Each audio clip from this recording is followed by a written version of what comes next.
no Salmo 16. Nós já faremos a leitura nesse salmo e em seguida aprenderemos a sua palavra, a palavra de Deus.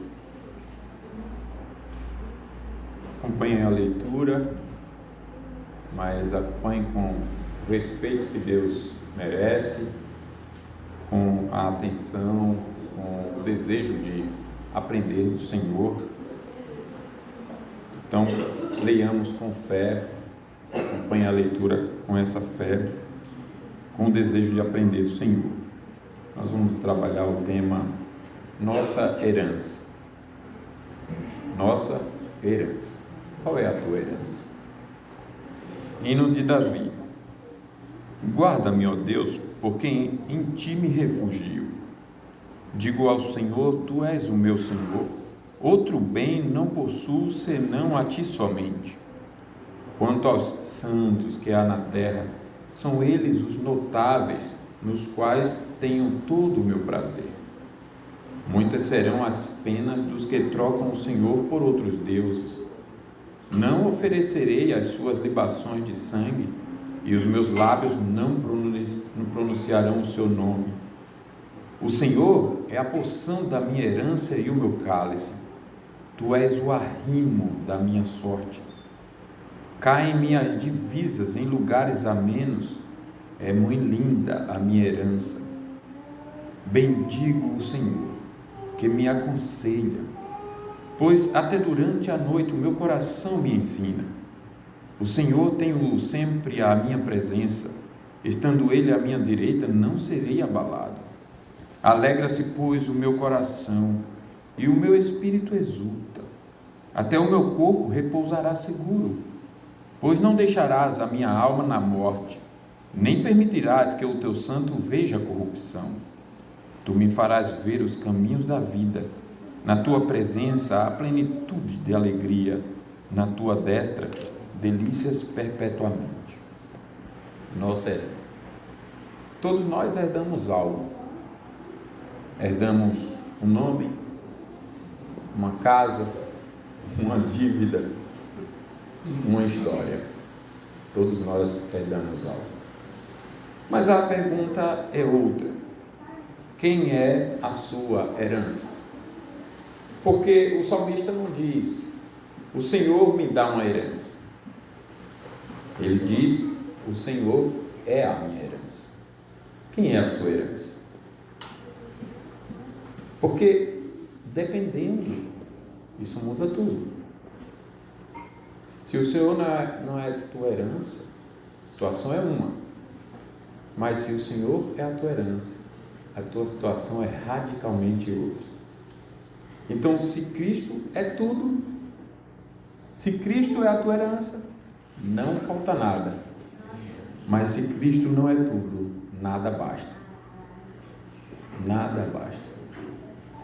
E eu já cito aqui Cristo, porque como já aprendemos, todos os textos apresentam a pessoa de Cristo.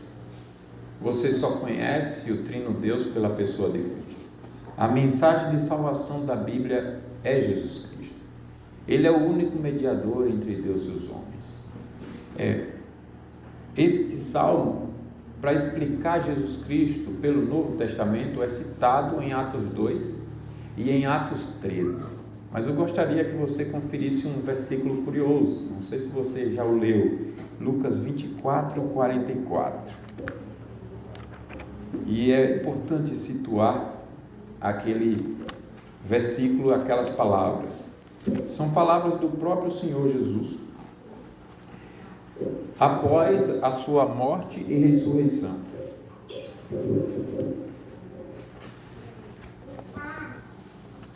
Lucas 24, 44. Jesus tinha morrido, Jesus tinha ressuscitado. Portanto, Jesus tinha ensinado sobre si mesmo, explicado todo o Antigo Testamento e obedecido a todo ele para pessoas judias que conheciam toda aquela tradição. Seus discípulos, por exemplo, Jesus tinha preparado os discípulos para serem seus apóstolos. E ele tinha ensinado o que significava todas aquelas figuras. Porque, por exemplo, Israel era chamado de Israel. Porque era chamado de povo de Deus. Em que sentido? O que representava? Porque do sábado? Porque o cordeiro? O que era o cordeiro? Era ele mesmo. O sumo sacerdote? Ele mesmo. O véu do templo, o templo, todos os rituais. Jesus tinha explicado tudo isso para seus discípulos. Tinha explicado a condenação, a queda. Tinha explicado a salvação. E tinha afirmado que ele era esse Salvador anunciado por todo o Antigo Testamento. Eu sou o Salvador. Eu sou a reconciliação com Deus. Eu sou a aliança do povo de Deus com Deus. Eu sou o objeto da fé. A fé verdadeira crê em mim, não em uma caricatura a meu respeito e não em outro, mas em mim mesmo, como eu sou. E Jesus, por isso, porque Ele é a verdade, Ele disse: eu sou o caminho e a verdade e a vida, e Ele não pode deixar dúvidas, não poderia mentir a respeito, realizou todos os milagres, porque as profecias, as revelações, falavam que quando o Salvador viesse, quando o Messias viesse, manifestaria um poder exclusivo sobre as enfermidades. Por isso, tantos aleijados, coxos, enfermos, curados pelo seu poder, pelo poder da sua palavra. Sobre a morte, por isso, ressurreição. Jesus não deixa dúvida de que Ele é o cumprimento das promessas de Deus. Não deixa dúvida. Ele não deixa dúvida que Ele é, portanto, a mensagem do Pentateuco, dos livros históricos chamados de profetas, do Pentateuco chamado de Lei de Moisés e dos livros poéticos chamados de Salmos, das canções de Deus, dos louvores de Deus dado para o seu povo de todas as épocas. Ele não deixa dúvida sobre isso. E então, após a sua morte e ressurreição, ele cita essas palavras que nós leremos juntos no verso 44 para seus discípulos. Vamos ler? A seguir, Jesus lhe disse: são estas as palavras que eu vos falei, estando ainda convosco. Importava se cumprisse tudo o que de mim está escrito na lei de Moisés, nos profetas e nos salmos. Então, qual é a mensagem do Salmo 16? Jesus Cristo. Sempre será Jesus Cristo. Ele disse que Ele é o cumprimento do que diz os Salmos. Viu que maravilha? Eu não entendo porque há colegas que me dizem o seguinte: os Salmos estavam no momento da revelação progressiva e por isso não é tão perfeito quanto o Novo Testamento para falar de Jesus. Mas o próprio Jesus, para falar dele mesmo, citou os Salmos. O Novo Testamento consulta os Salmos, apresenta os Salmos, explica com os Salmos. Os Salmos se completa, antes da Escritura completar-se, como um resumo de toda a Escritura. Vocês vão perceber no Salmo 16, já deve ter percebido pela leitura, que o Salmo 16, que é um hino de Davi está aí no início, né? Hino de Davi. Esses salmos falam de realidades além do próprio Davi. Portanto, realidades que só poderiam se cumprir em Jesus Cristo, como aconteceu com o Salmo 15. Quem é aquele homem puro de mão, limpo de coração, que merece estar diante do Senhor? Não poderia ser Davi. Davi adulterou, Davi matou. Não poderia ser Davi. Davi quebrou vários mandamentos. E Davi mesmo disse que não poderia ser ele. Então só poderia ser Jesus. E de fato é como Jesus diz aqui: os salmos falam a meu respeito. Tudo se cumpriu conforme os salmos dizem. Ou seja, essa divisão em três partes do Antigo Testamento, Lei de Moisés, os salmos e os profetas, tem Cristo como a sua mensagem. E eles são perfeitos nisso. Não precisam nem de acréscimo nem de decréscimo. De maneira que não só de pão vive o homem, mas vivendo de toda a palavra de Deus, você não pode desprezar esses livros. Então o Salmo 16 está falando de Cristo. E voltando à pergunta, quem é a minha herança, irmãos? Se a palavra aqui está justamente falando de alguém com uma herança do povo de Deus, esse não pode ser outro a não ser Jesus Cristo. Jesus é a sua herança. Jesus é o bem maior de sua vida. Na verdade, o único bem que importa. Cristo é tudo para você? Ou você precisa de Cristo mais um bom emprego? Precisa de Cristo mais uma condição que você estabeleceu? Precisa de Cristo mais ganhar essa ou aquela situação, conquistar isso ou aquilo? Precisa de Cristo mais saúde? Cristo mais família?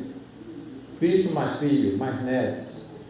Essas conquistas básicas, comuns, que não são pecaminosas, desejarmos, mas que não podem fazer parte da satisfação da nossa alma como razão, como motivo de vida.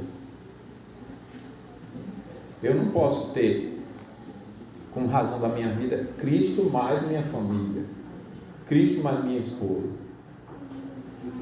Cristo mais qualquer outra coisa. Não posso. Cristo precisa ser tudo mesmo. Quando eu tenho Cristo como tudo, aí sim agora vai fazer sentido eu amar a Cristo, tendo uma esposa que Cristo me deu. Quando Ele me deu, se não me desse, eu não iria morrer por isso. Percebe como faz a diferença? Radical diferença. Eu não morreria por isso. Quando Cristo é amado assim, não vai fazer diferença se Ele me dá filhos ou se até Ele tira filhos. Tem pessoas cuja a alegria, a felicidade, cuja a esperança, o sentido da vida está relacionado, ou estão relacionadas essas coisas, com o ter. E se perder tudo? Você não tem a Cristo? O que a Bíblia está nos ensinando com a história de Jó? Que há uma fé verdadeira neste Redentor. Eu sei que o meu Redentor vive e por fim se levantará, que não importa se eu perco tudo, eu tenho tudo, porque quem tem Jesus tem tudo. Agora, se Cristo não é tudo, nada basta. Por isso, uma infelicidade constante, uma felicidade muito curta, muito temporária. Ora uma coisa satisfaz, ora outra, e nada vai te satisfazer. Eu não quero ir atrás de outra esposa, porque Cristo é tudo. Isso é maravilhoso. Como Cristo é tudo, amando a Cristo no amor à minha esposa, eu estou satisfeito. Quando o coração está satisfeito em tudo, as outras coisas ficam no seu devido lugar. Então, eu vou me preocupar em amar a minha esposa e em ser agradecido e me satisfazer nela tão somente. Eu vou amar meus filhos como eles devem ser amados, porque eu estou amando a Cristo no amor pelos meus filhos. Eu vou estar satisfeito em cada condição de vida que Deus me der em cada período. Se eu estou agora saudável, estou satisfeito com a saúde. Se vier a enfermidade, vou orar a Deus, vou chorar, vou sofrer, dependendo do grau de sofrimento, chorar com os que choram, mas não vou perder a paz. É disso que estamos falando aqui. Cristo é o nosso tudo. E é preciso saber disso. E é preciso crer nisso, nessa verdade. E é preciso viver essa realidade para que nós possamos viver em paz. Nós possamos descansar. Nós possamos viver em segurança em cada momento da vida. Mais cedo meditávamos no Salmo 46, não foi à toa que nós cantamos. O verso 1. O Senhor é o nosso refúgio, fortaleza, socorro bem presente nas tribulações. E meditávamos o seguinte: o mundo é perigoso, o mundo é cheio de sofrimentos, pelo menos por 3 motivos. Primeiro motivo, o pecado original e os pecados diários fazem do mundo ser o que é.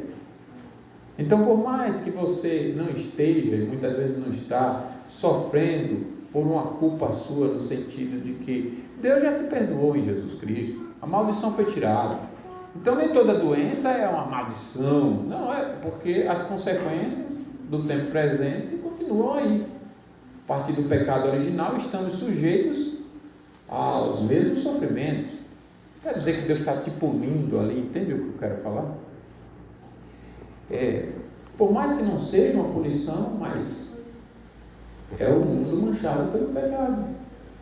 Vem da consequência inicial. Então estamos vivendo com esses sofrimentos provenientes do pecado original e das nossas faltas diárias. E não podemos dizer que não temos nossas faltas diárias, irmãos. Como nós temos pecado diariamente. E é tão importante pensarmos nisso. No momento de oração silenciosa, eu pensava em meus pecados e pensava na angústia que é não ter Cristo como uma esperança, única esperança. Como é terrível alguém não pensar biblicamente nos seus pecados e admiti-los: eu não tenho condições de me salvar. Como é terrível. É um orgulho sofisticado. Eu prefiro não pensar. É orgulho, é um pecado.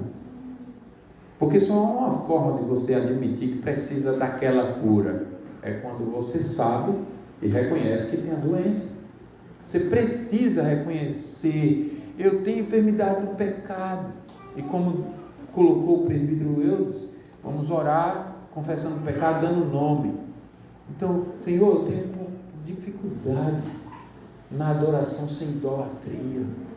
Eu tenho nível de idolatria. Não terás outros deuses, muitas vezes. Meu marido é meu Deus, minha esposa é minha deusa, meus filhos são meu Deus. Não a deusa no sentido romântico, é no sentido terrível mesmo. Minha condição financeira é o meu Deus, minha saúde é o meu Deus, minha beleza é o meu Deus. E há tantos deuses. Minha religião, falando de instituição religiosa humana, é o meu Deus. Minhas preferências, minhas vontades são todos meus deuses. Eu não tenho somente o Senhor. Meu coração se divide, desvia. Só nesse primeiro mandamento, quantos pecados nós iríamos confessar ali? E precisamos ensinar nossos filhos. Temos estudado durante a semana. Ontem passamos o dia estudando com as crianças. Vamos fazer de novo, se tudo der certo, aí no feriado da semana que vem. E quando a gente vai caminhando todos os dias, paulatinamente, quantos problemas de compreensão a gente vai percebendo neles? Perguntando: vocês já são salvos? Somos. Eu acho que eu sou. Cada um vai dando uma resposta. Então, de onde você tirou esse acho aí? E onde você está fundamentando esse eu sou? Eu sou porque... agora vamos ver. Por quê? Eu sou porque eu vou para a igreja todo domingo. Essa fé aí está fora do lugar. Você não é salvo porque você vai para a igreja todo domingo. E você? Eu sou salvo porque eu me arrependi. Tem um problema também. Parece que melhorou, né? Mas tem um problema grave. Você é salvo porque você tem uma virtude que merece a salvação, que é o seu arrependimento. Então, não é assim que você é salvo. E você? Cada um vai dando uma resposta. E alguém diz assim: tomara que eu seja, eu vou para a igreja para não ir para o inferno. Então tem um problema nessa resposta, você vai para a igreja para não ir para o inferno. Então não tem nada a ver com Cristo isso aí. Percebe como a gente tem que caminhar com eles? E observar as questões todas, para ver o que é que eles estão entendendo de pecado. Vocês são pecadores? Somos. Quais são os seus pecados? Às vezes brigo com a irmã, ou com o irmão, desobedeço o pai. O que mais? Não lembro. 2 pecados só, vocês estão bem aí. Só tem 2 pecados: brigar com o irmão ou com a irmã e desobedecer ao pai. Há tantas culpas, tantos pecados que precisamos refletir, conhecer, que são listados na palavra de Deus e que nós precisamos olhar para eles com honestidade bíblica, para olhar para dentro de nós nessa angústia santa de reconhecer: eu merecia a condenação sem Jesus, e experimentar a maravilhosa bênção de descansar nele como um tudo. Jesus me livrou da condenação, não só do inferno, mas ele me deu vida. Eu agora consigo me inclinar de forma santa para o primeiro mandamento: eu não tenho outro Deus. Em que pese todas as preocupações, o zelo com a esposa, com os filhos, mas não é porque seja o meu Deus. E eu vou me santificando nas relações por essa motivação, ao ponto de, na hora que eu excedo no zelo, ou eu diminuo no zelo, essa motivação me corrige. Se eu estou querendo zelar demais, motivação me coloca no lugar. Mas se eu estou querendo desprezar a esposa, os filhos, essa mesma motivação me coloca no devido lugar. Cristo é a minha herança. Cristo é o meu tudo. De maneira que eu posso perder tudo se eu tenho a Cristo. Não falta nada. Mas de fato, irmãos, se Cristo não é tudo, nada basta. Talvez por isso muitas vezes nós cultuamos sem a devida alegria, com a dificuldade terrível, enquanto outros em outros lugares cultuam ou cultuavam com situações, humanamente falando, impossíveis de serem, promoverem o culto com sincera adoração. Mas essas pessoas cultuam com sincera adoração, com satisfação, com felicidade, ali no sofrimento. E nós lemos sobre Paulo, na abertura do culto, um sofrimento atrás do outro, angústia por todos os lados, mas ele escreve uma carta consoladora, orientadora, incentivadora, edificante, o que mostra que para ele prisão não era problema, ameaça de morte não era problema. Ele poderia perder tudo e ele ainda se acha privilegiado. Vocês perceberam como ele coloca a situação dele? Ele se chama de o encarcerado de Jesus. Ele não fala assim lamentando, não. Pode ver que o texto não é esse. Ele fala com orgulho: eu sou encarcerado de Jesus, eu sou o mal falado de Jesus, eu sou o difamado de Jesus, eu sou o injustiçado de Jesus. O coração está em Jesus, Cristo é tudo, então não importa a situação. Mas nós muitas vezes estamos numa situação tão favorável para a adoração, a saúde, ainda que tenha um problema aqui, outro ali, mas a saúde, há finanças, há condições de comprar, há o que vestir, há muito mais, na verdade, há bens e mais bens, há segurança, há amigos, famílias, irmãos, há uma liberdade, em uma certa medida religiosa, estamos aqui tranquilos, temos um lugar para nos reunir, não estamos proibidos, mas não há paz, não há alegria. Parece que precisa receber uma chacoalhada, uma agitação, perder alguns privilégios para poder reconhecer: eu era feliz e não sabia, estava tudo muito bem. O mundo é perigoso pelo pecado original e pelas faltas diárias, mas também citamos que o mundo é perigoso porque o céu não é aqui. Aqui não é o futuro, não é a morada eterna. E por último, nós vimos que sofremos pelo pecado original, porque o céu não é aqui, mas também sofremos porque o Espírito nunca deixará o seu povo sossegado. Ele sempre transformará o mal em bem. Então, a tua circunstância natural pela qual você passará, o Espírito transformará aquilo para que sirva de uma lembrança de que o céu não é aqui, e você não se acostume com o tempo presente como se aqui fosse o melhor lugar e você não quer partir. Então ele fica te exercitando para tirar o teu desejo de não querer partir. Isso é pecado. É pecado quando a gente não quer ir para o céu, estar com Jesus. Isso é pecado. Eu tenho que viver o tempo presente com o coração no futuro com Cristo, na eternidade com Cristo. Ele é o meu tudo.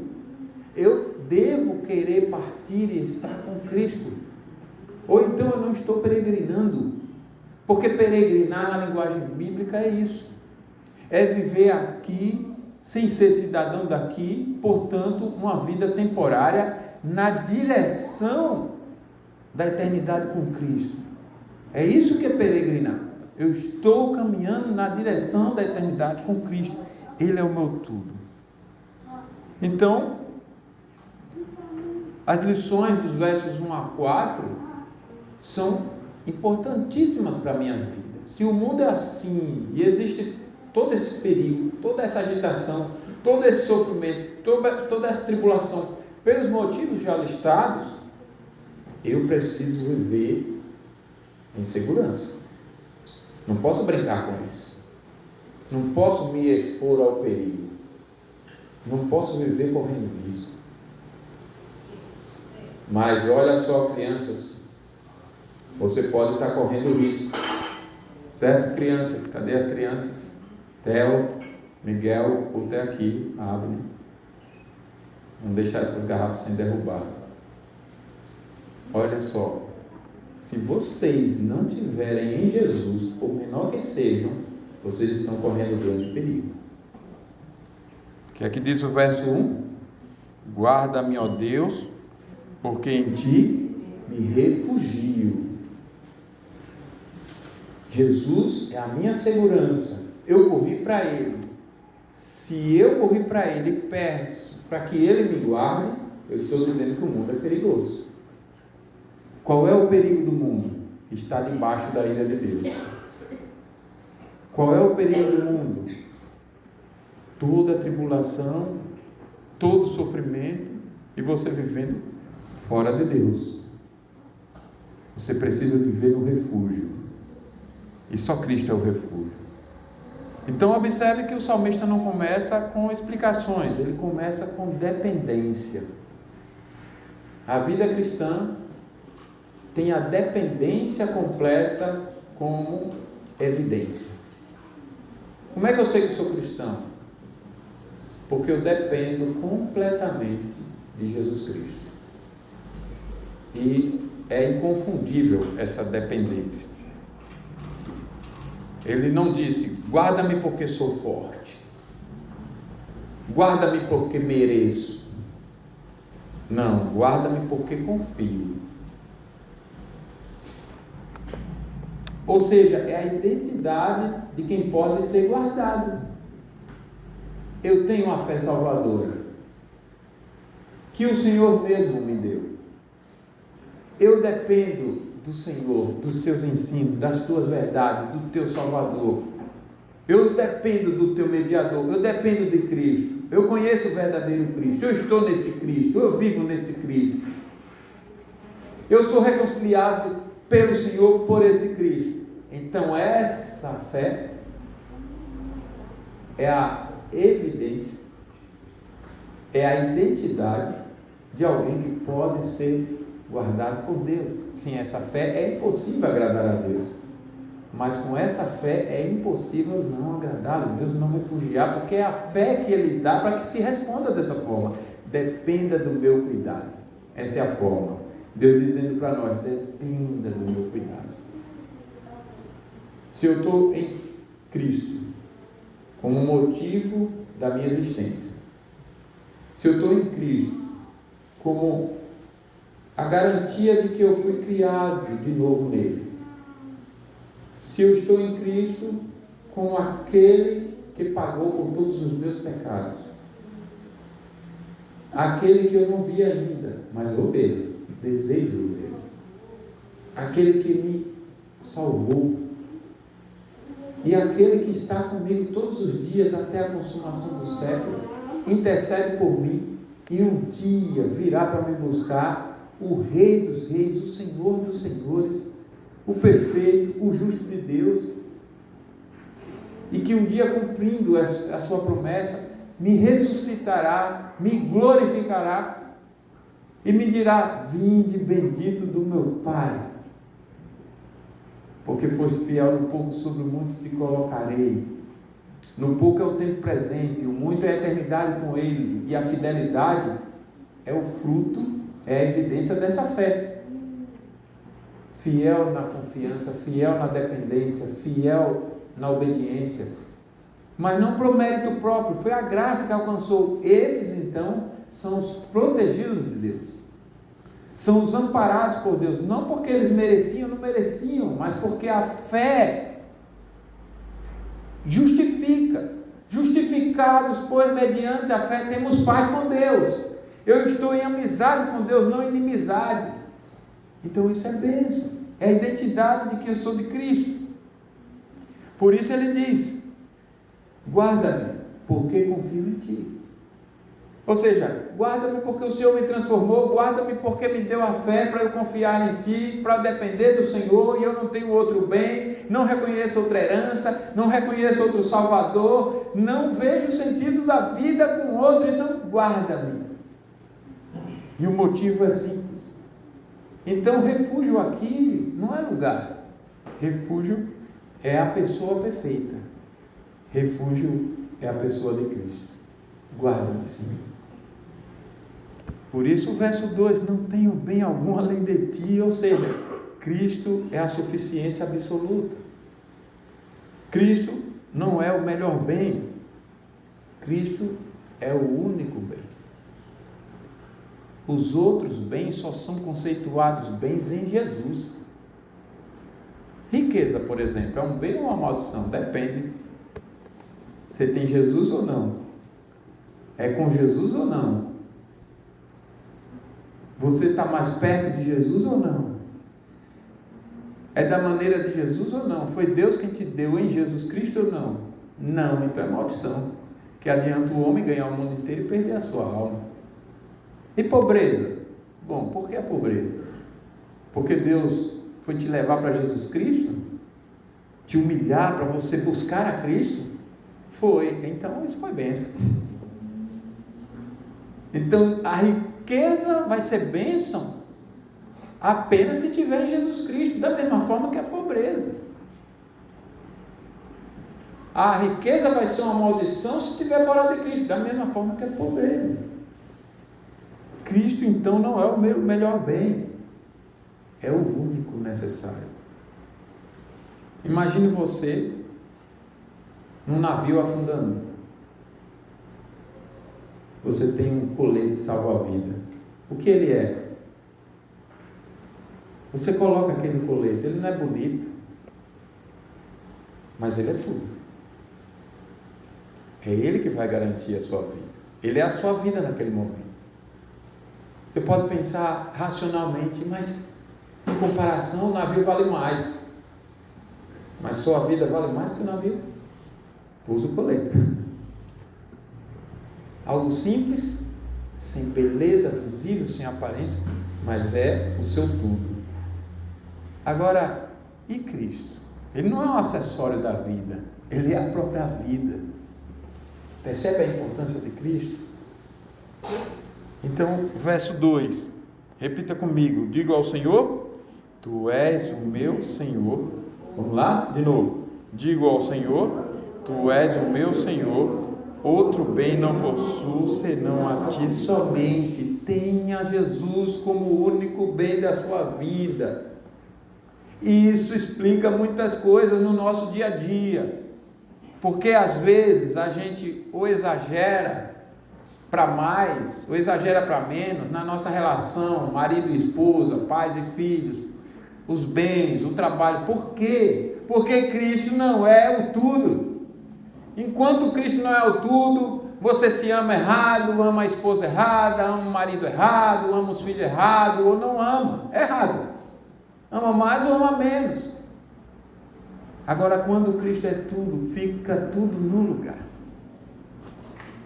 Olha como a restauração de todas as coisas faz sentido, né? Jesus, como a restauração de todas as coisas, é todas as coisas mesmo, todas as áreas da vida. Verso 3: quanto aos santos que há na terra, são eles os notáveis, nos quais tenho todo o meu prazer. Claro, Cristo é o seu tudo, então com quem você se alegra? Com outros que têm alegria em Cristo. Você se compadece do perdido, mas não compartilha das mesmas alegrias. Não compartilha. Salmo 1. A diferença entre o justo e o perverso, e o ímpio, o pecador. O justo é como árvore, não anda no conselho dos ímpios. Não sei se vocês têm acompanhado um evento que teve recentemente, chamado Descende, que tem um movimento pentecostal e neopentecostal, com um monte de personalidades aí, gospel, sem nenhum compromisso com a palavra, e ficamos sem ter nenhuma ideia do porquê. Pastores, bons pregadores famosos foram para lá participar disso aí. E aí há várias questões, e chegam os orgulhosos para dizer bem assim: esses que estão criticando são fariseus. Fariseu o quê? É o Salmo 1 quem diz: não anda nos conselhos dos ímpios. Não diz nós somos todos irmãos, não diz. Não diz. E aí eu via um rapaz muito bem preparado, um jovem, que faz um trabalho de avaliar muitos livros, editoras, etc. Então ele tem conhecimento, um arcabouço de conhecimento muito grande. Não sei de onde ele é, parece que ele é batista. E ele perguntava, expondo o Salmo 1. O que esses pastores foram fazer lá? Qual é a amizade, qual é o comum que a gente tem com essas coisas? Se a Bíblia deixa a diferença muito clara. Quem é de Deus e quem não é. Como é o culto de Deus e como não é. Como é a vida daqueles que fizeram por Deus e como não é. Então, por que você vai para um movimento de pessoas que não creem em toda a palavra de Deus e vai lá como se fosse nós somos irmãos? Não são. São crenças contrárias, e você está lá no meio de pessoas que creem contrário ao que as Escrituras dizem, dizendo que está tudo certo, todo mundo está muito bem. É só questão do diferente, sofisticando a forma de proteger a sua corrupção. Será, irmãos, que Paulo estaria nesses eventos? Se ele lê mesmo assim com fidelidade as cartas de Paulo, ele diria: Paulo estaria nesses eventos? Óbvio que não. O Paulo verdadeiro não. Jesus apoiaria? Claro que não. Você lê lá em Apocalipse como Jesus escreveu para aquelas 7 cartas.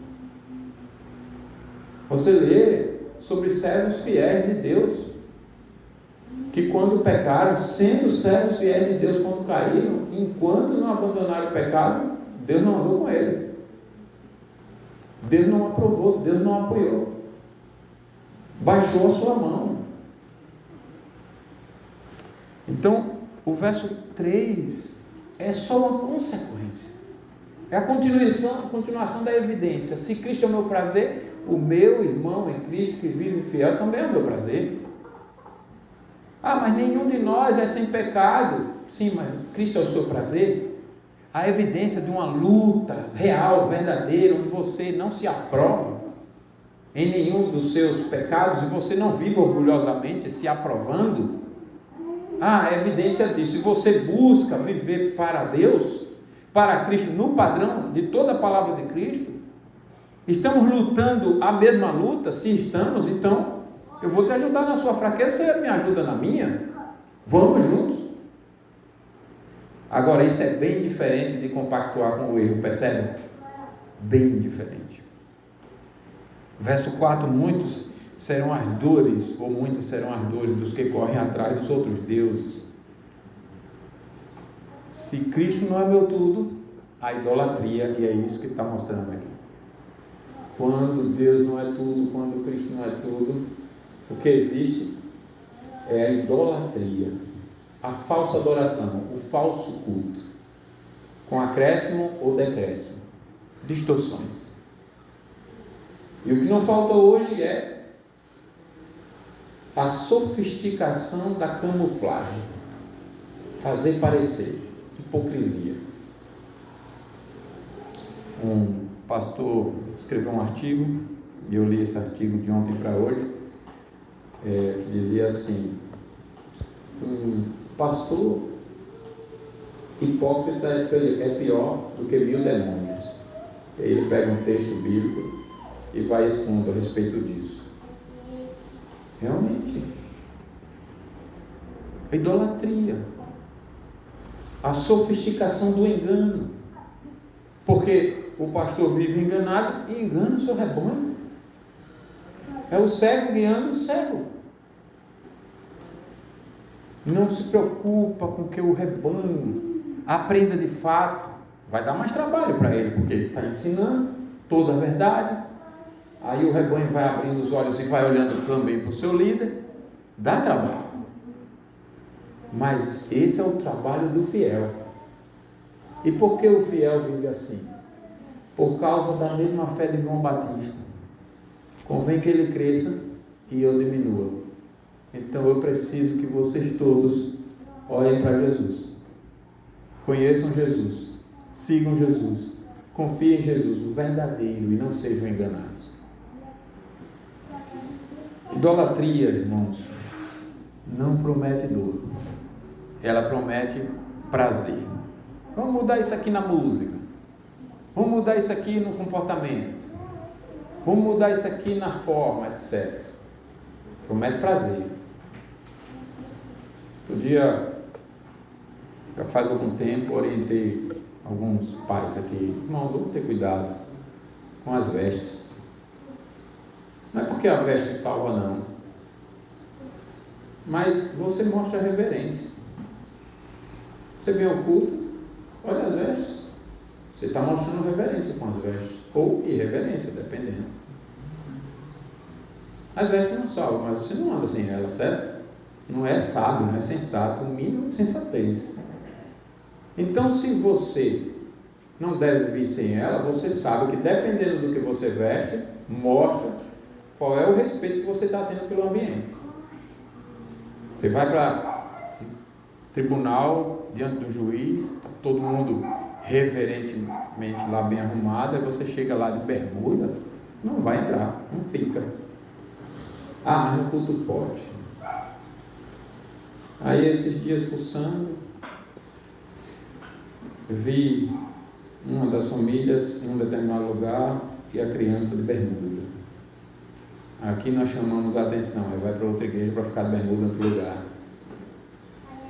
E aí, ó, tá vendo? É a mesma presbiteriana, somos os mesmos irmãos, mas só aí que não podia usar bermuda, aqui pode, então tá tudo. Percebe a irreverência?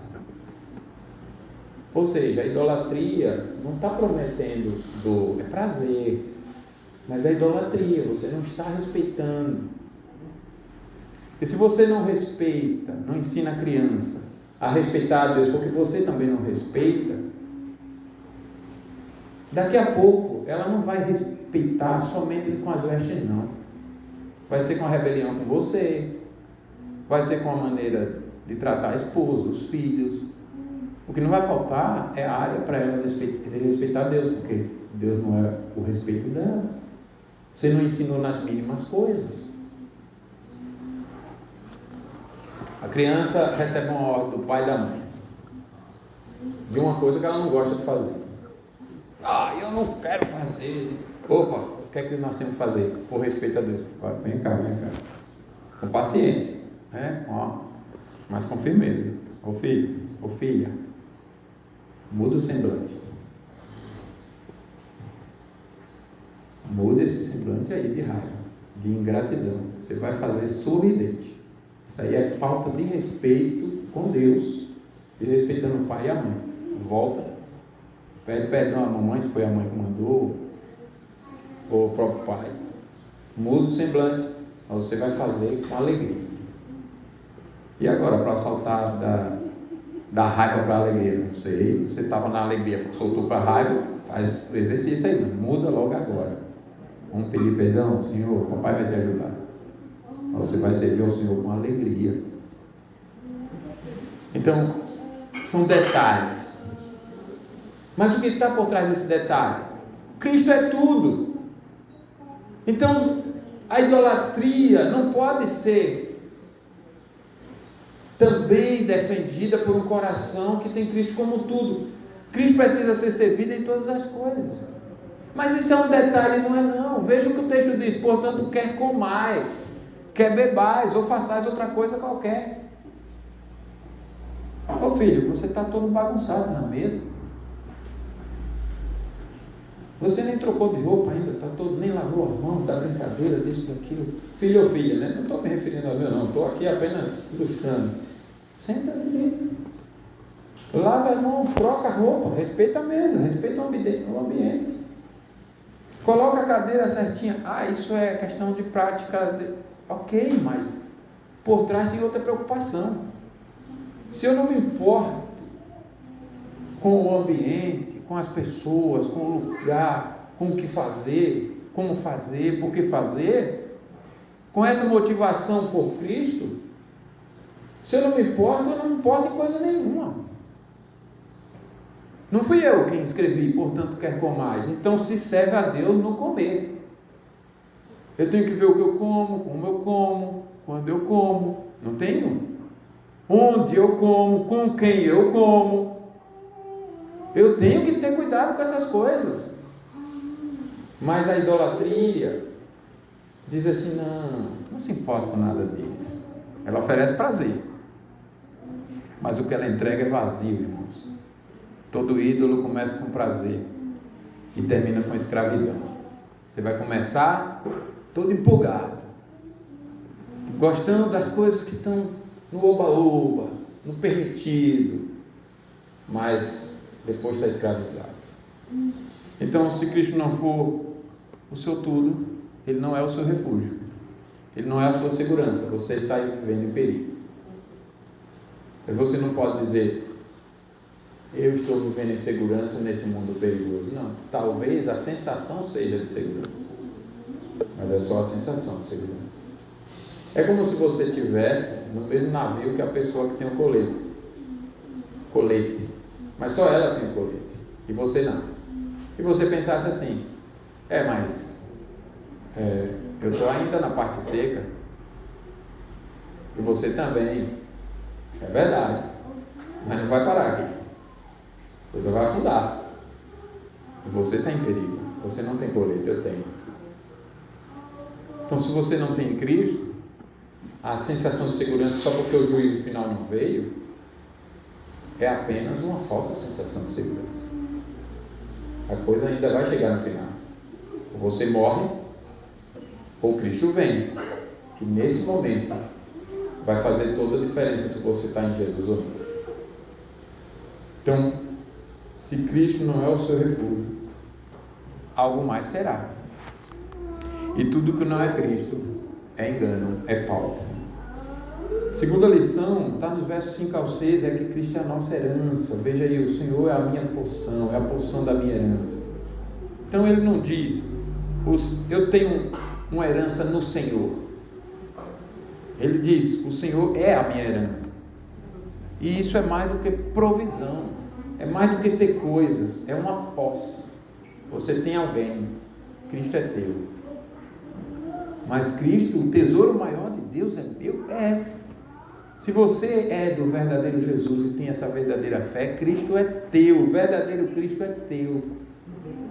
Por isso você tem que conhecê-lo bem e não confundi-lo com qualquer caricatura de Cristo. Para você saber que aqueles falsos cristos não são o teu Cristo. E você saber qual é o Cristo que você tem. Os puritanos diziam que ter Cristo é ter tudo. Não ter Cristo é não ter nada. Cristo é meu. Agora, vamos olhar aqui para o verso 6, irmãos. Diz o que aí? Caem-me as divisas em lugares amenos. É muito linda a minha herança. Caem as divisas. Divisas são limites, são linhas. Quando você está dirigindo na pista ali, o que mantém a segurança, o que garante a segurança, não é você dirigir dentro da linha, dos limites? Você vai dirigindo ali nos limites. Ele está então falando que ele está contente com o que Deus deu. Quais são os limites que Deus estabeleceu para mim? Você tem limite de vida, de capacidade, você tem limite de cultura, de região, geográfica, etc. Quais são os limites dados por Deus para você? Esteja contente nos seus limites. Deus está trabalhando dentro dos seus limites para abençoá-lo. Agora, quando nós perdemos isso de vista, nem experimentamos a felicidade. Por exemplo, eu tenho um limite financeiro. Eu tenho um limite do que comer e onde estar. Hoje, no dia do Senhor, o limite é aqui, e daqui a pouco eu vou comer com meus irmãos. Mas eu não quero, eu quero mais. E eu quero ir para aquele restaurante, e depois para aquele outro, e com sempre outras pessoas, e outras coisas, e sempre mais. Então, esse anseio por mais, sem aceitar os limites de Deus, faz com que você não experimente nem o que você tem, você nunca vai experimentar. Vai querer mais, e depois mais, e sempre mais, e é uma coisa e é outra, porque você não está satisfeito. Então esse verso está falando de satisfação.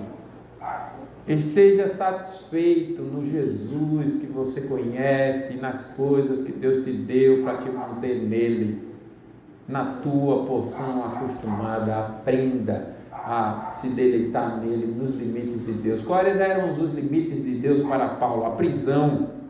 E Paulo disse: eu sei estar contente em toda e qualquer situação, sei ter fartura e sei ter escassez de tudo, eu sei.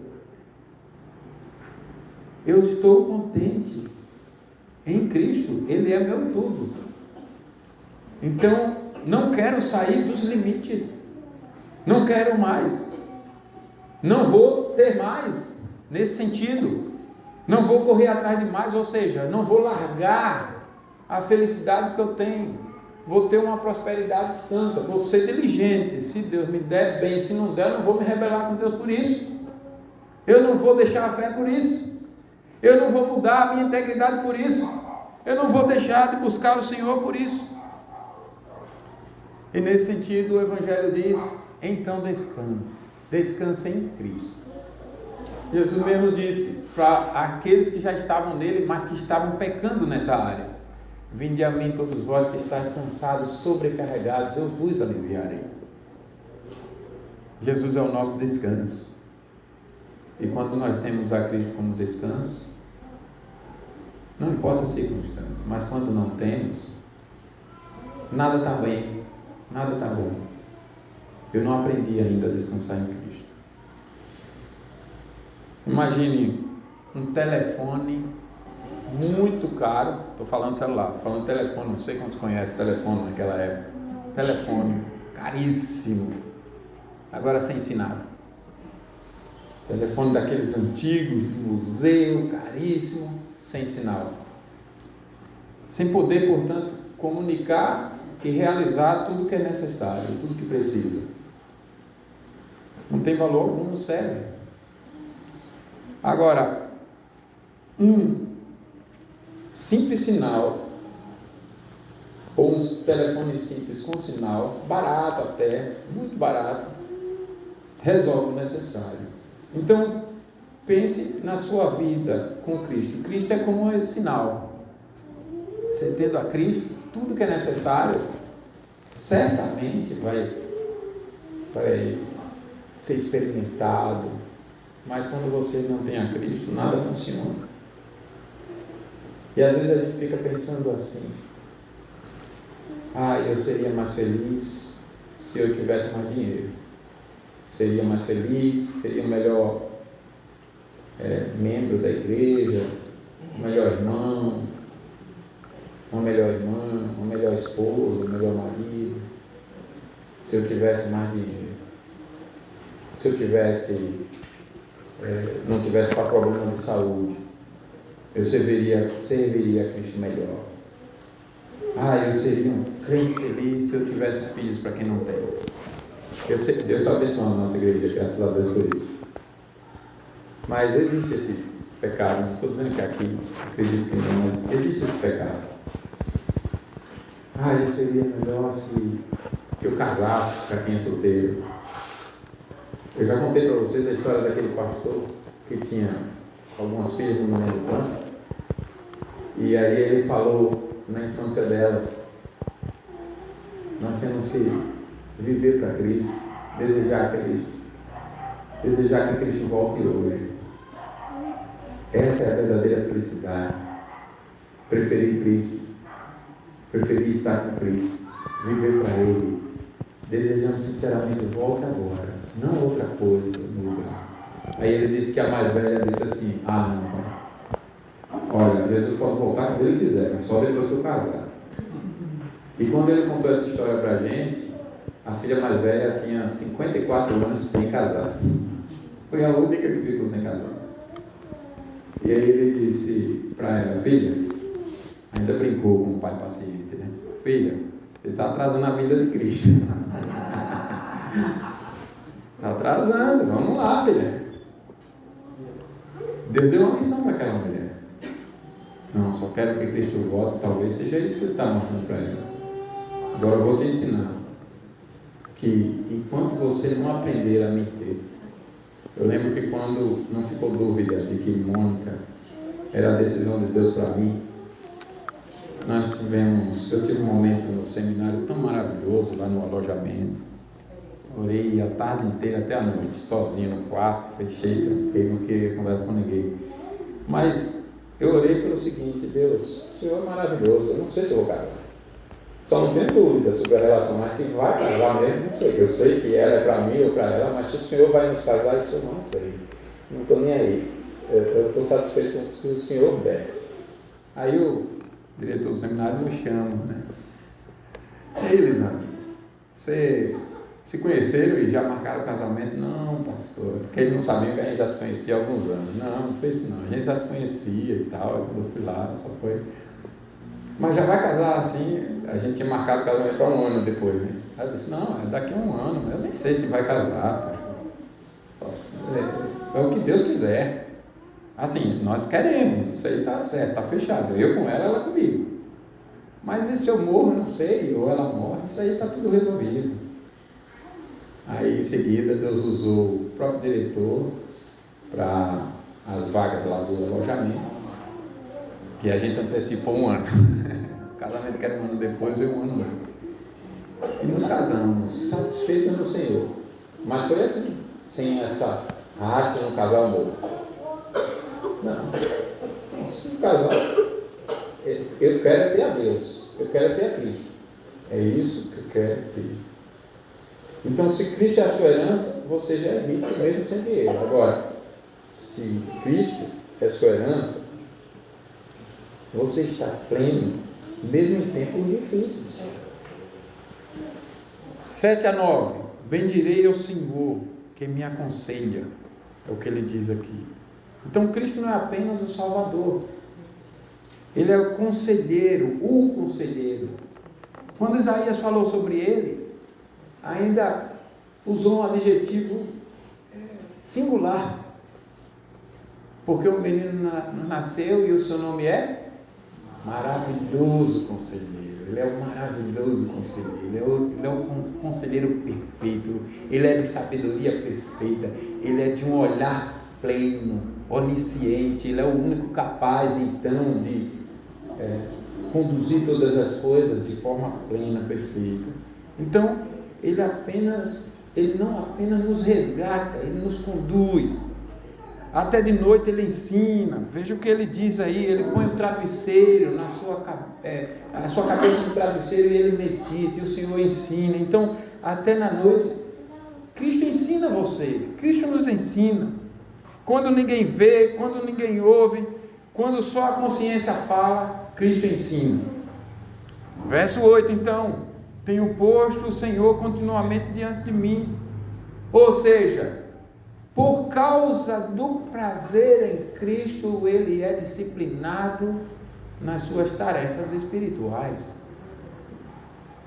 Essa é a preocupação do conselho, quando a gente está no pé do irmão, no autoexame do conselho, no pé do irmão, da irmã.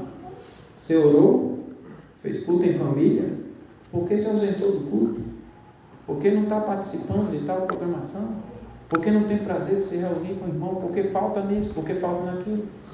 Porque a falta de disciplina debaixo da autoridade da autoridade que Deus constituiu para a igreja, a não ser que você tenha um pensamento pecaminoso sobre o que é a liderança, você acha que é uma liderança descartável, que não é ninguém, porque Deus é maior para você e é o seu tudo. Cuidado com esse seu tudo, não é dessa forma que a gente está ensinando. Eu sou de Cristo, então eu não fico debaixo da autoridade de ninguém. Então você não é de ninguém.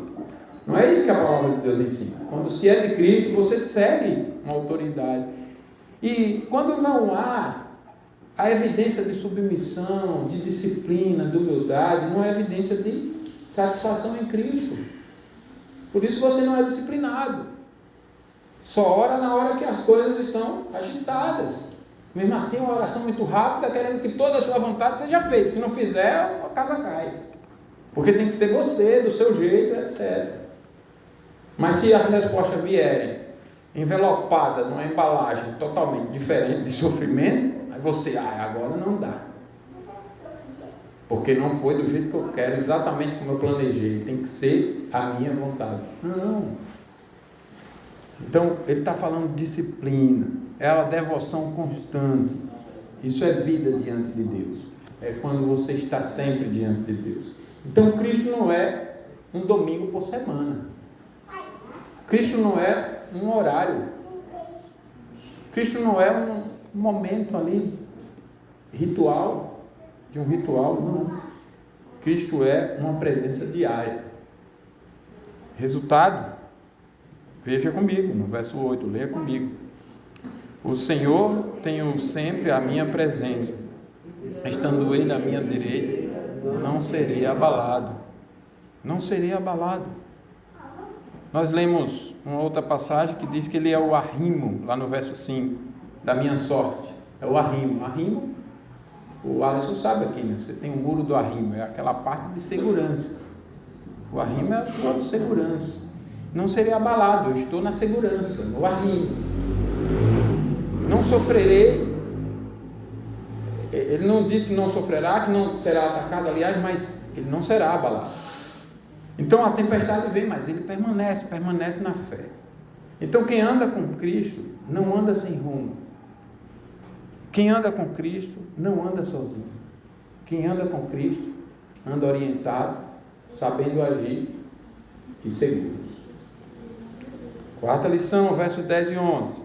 Não queira sair rapidamente da presença do Senhor. Cristo é a nossa vida eterna. Pastor, eu sei disso. Mas você vive isso? Você experimenta isso? Você tem vida eterna? Verso 9, verso 10 e 11.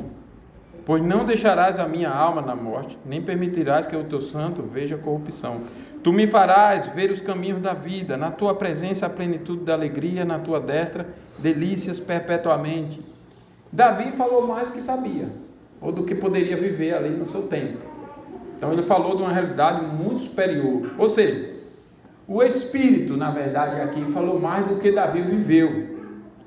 E Pedro disse em Atos 2, Davi morreu, mas Cristo ressuscitou, dizendo que esse aqui, a respeito do que Davi falou, era o Cristo.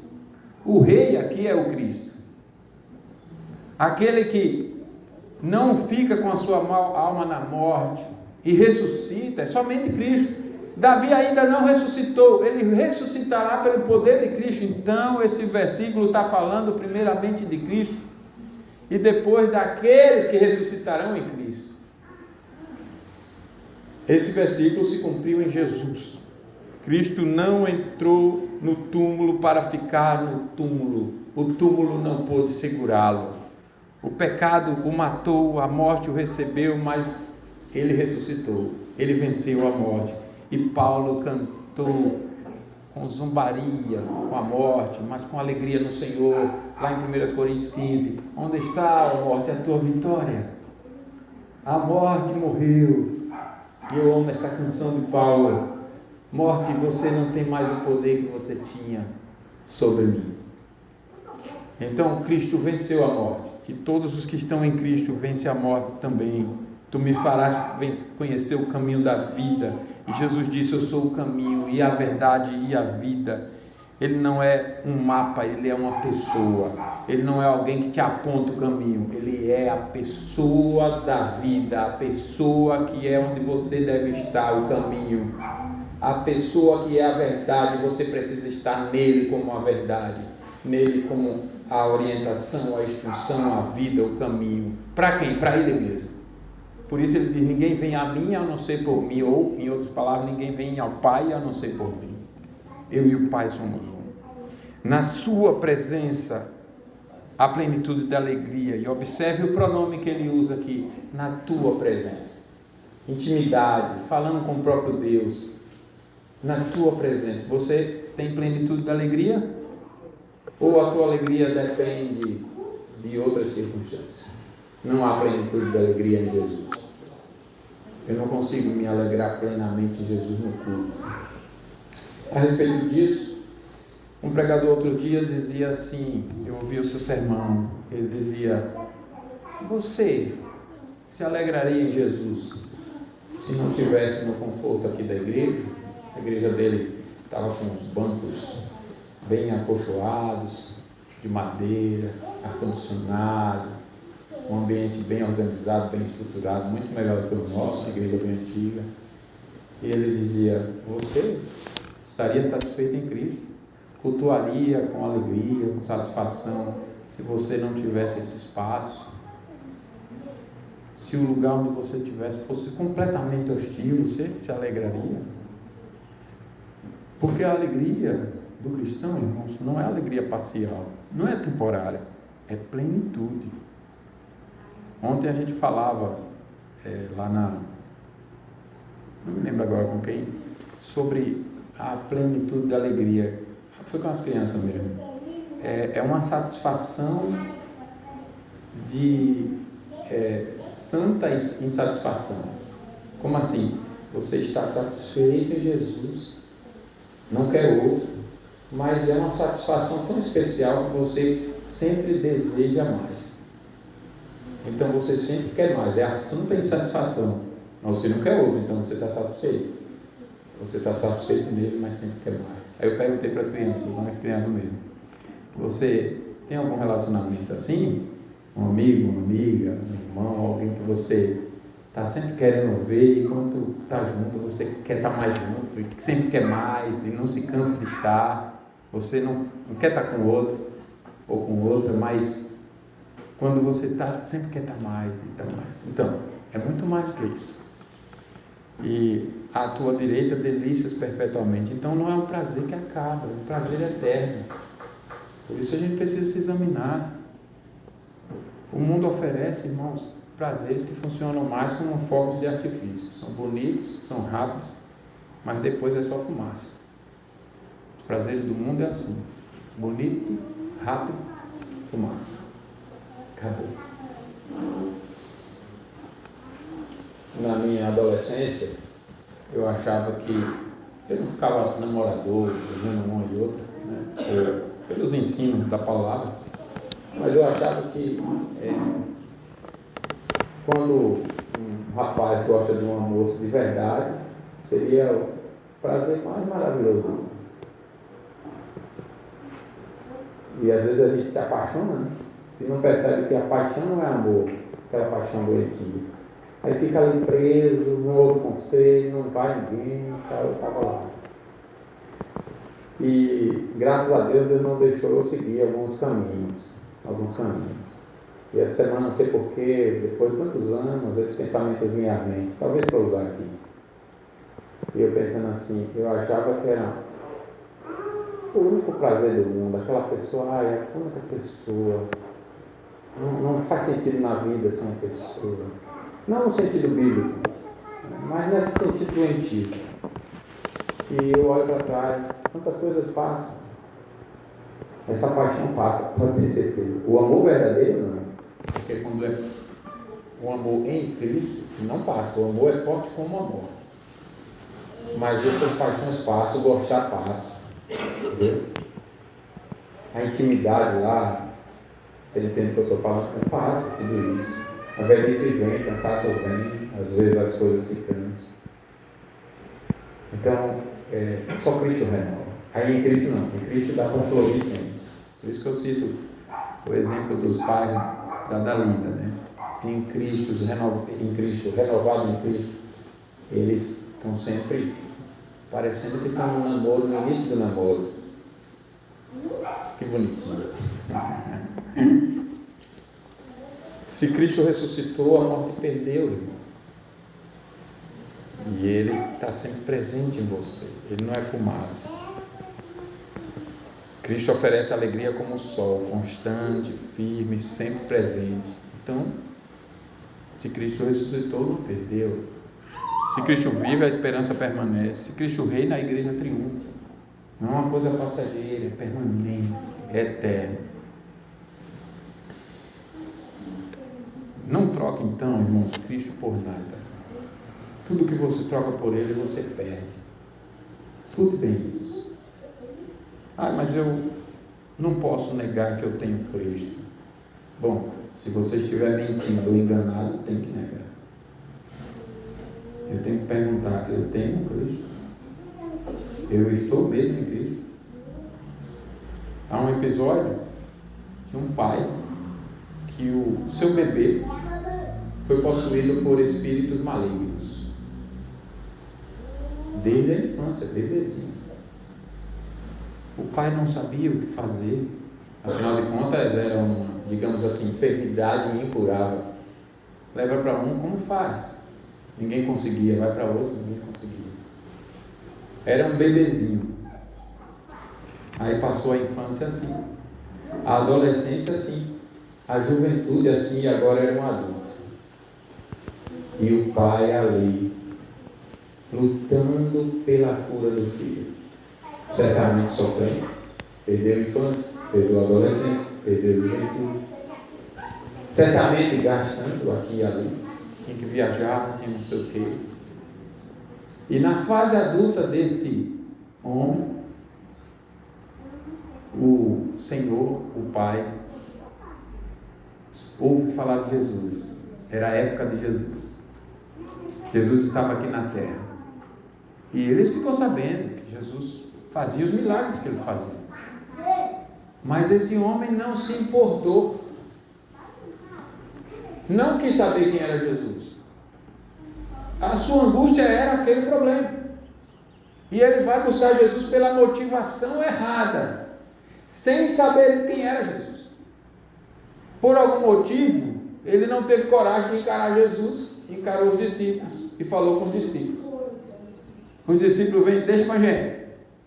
Tenta para cá, tenta para lá. Os demônios não saem. E o pai descreve como que era. Até que, então vamos levar para ele. Levaram para Jesus.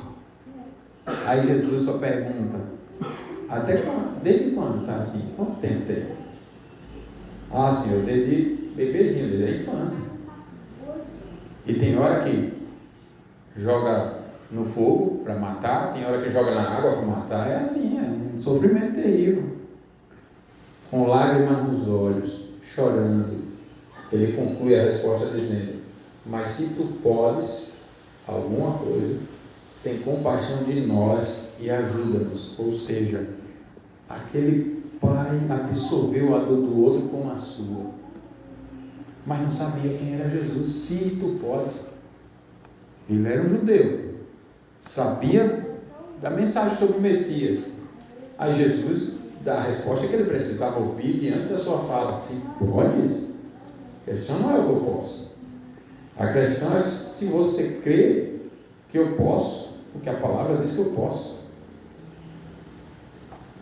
Aí ele avalia rapidamente com a seguinte ótica: eu não sou descrente, nunca desisti do meu filho, estou aqui nessa luta até hoje, eu creio. E ele diz: eu creio. Mas ele também avalia o seguinte: pelo poder da palavra de Jesus e a capacidade de comunicar a verdade na sua mente, ele conclui: mas essa crença que eu tenho aqui está alguma coisa errada. Não é essa que ele está me falando. Então eu estou precisando dessa, de olhar para ele como o tudo que ele é. E aí ele diz: eu creio, mas ajuda-me na minha falta de fé. Percebeu? Nós não podemos nos envergonhar de fazer essa oração. Se ainda temos andado distante de Cristo, mesmo membro da igreja presbiteriana do Brasil, há gerações, não importa, está sem Cristo, ajuda-me na minha falta de fé. Não troque Cristo por nada. Avalie se você está nele. Então, tudo que você troca por ele, você perde. Tudo que você perde por ele, você ganha. Então você tem que se avaliar: eu estou em Cristo? Cristo é o meu tudo? Também não busque, irmãos, alegria fora de Cristo. A fonte de alegria não está nas circunstâncias, está na presença. Você precisa estar em Cristo, experimentar a presença dele. Algo que eu pensava esses dias e hoje: não tema a morte. Crianças, se alguém está como aquela criança que disse: eu vou para a igreja para não ir para o inferno, conheça Jesus, aprenda a conhecer Jesus para você não ter medo da morte. Quando você se aproxima de Cristo, se enche de Cristo, se enche do Espírito, o medo da morte vai diminuindo. E é importante você conhecer o teu medo da morte, para não ir para o outro problema, o outro pecado, uma confiança arrogante. Não tem a morte, mas deveria, porque você está fora de Cristo. Então, não tema a morte se você tem Cristo. Não tema a morte. Você é alguém em aliança. Você está aqui, você é membro da igreja visível de Cristo.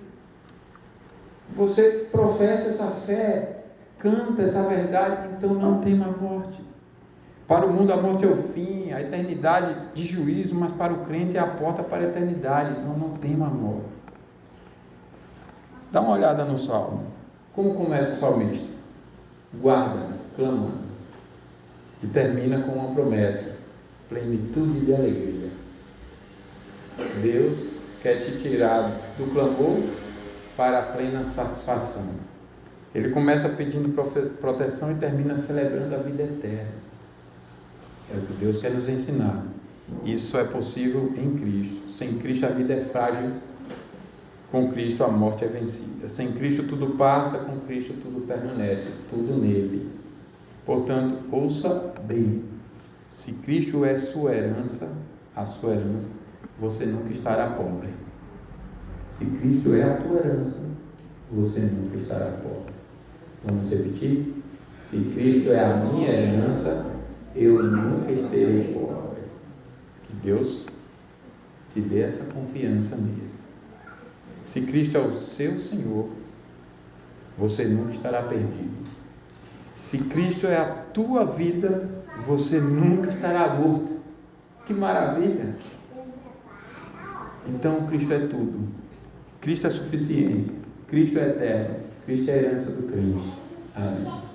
Vamos de pé cantar ao Senhor o Salmo 16 e a gente ora para encerrar.